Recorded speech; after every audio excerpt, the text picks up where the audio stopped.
Reading is fundamental. One scientist's journey of learning to read. Please help us welcome Joy to the stage.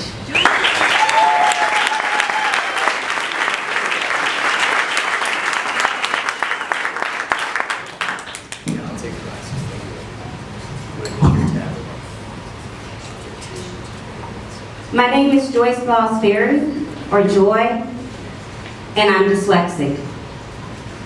I rarely share this story with anyone, but one day I was outed. Outed by a close friend and colleague who decided that she wanted to share a dyslexia success story.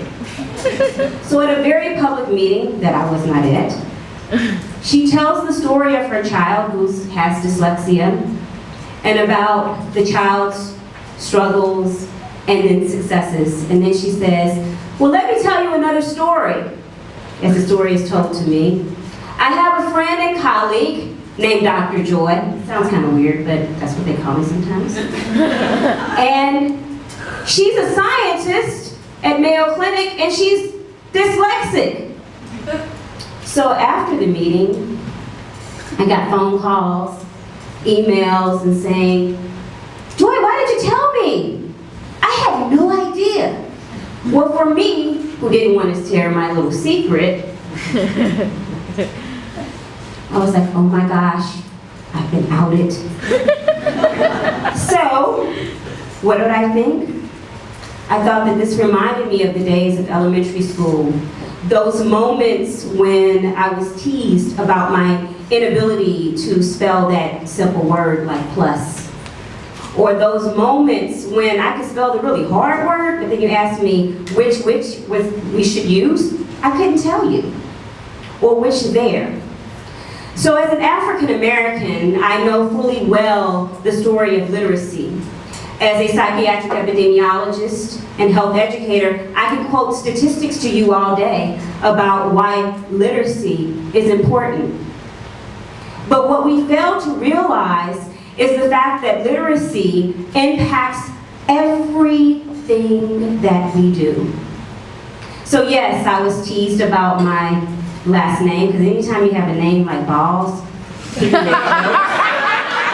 So your nickname is Joy, so just go with that, and then you can't read. So I am very thankful for my family, for my parents taking the opportunity to find the right school, to inspire me that, guess what? It's okay. And I'm also thankful for being outed. So if I have the chance to do a TED Talk, you'll learn more about being outed and the superpower that comes from being dyslexic. Thank you.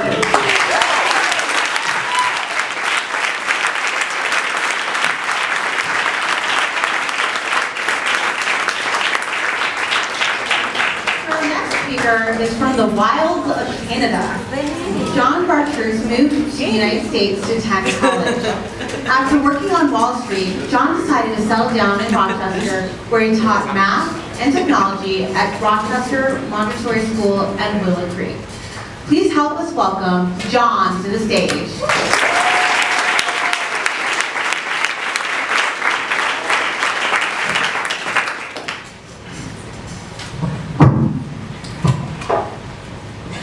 So I want you to think about toddlers for a second.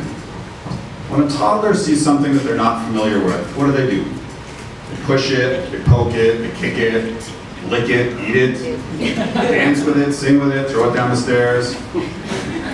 So now fast forward about 15 years, and my students are taking a standardized test on point, slope versus standard form.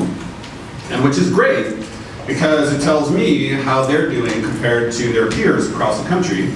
And also, it tells the school what is important for my students to know.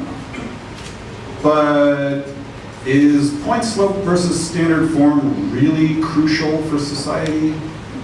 I'm wondering about that. So I think there are two things that are equally important that aren't being emphasized enough.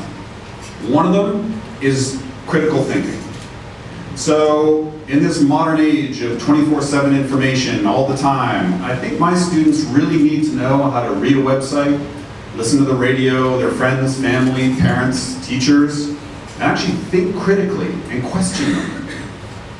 And that's pretty uncomfortable because I'll tell you, teachers do not like to be questioned. So that is exactly why it needs to be taught. Because my students need to know how to respectfully question and disagree. And if you don't agree, how do you move forward towards a solution? The other thing that they need to know is they need to move from being answer givers to problem solvers.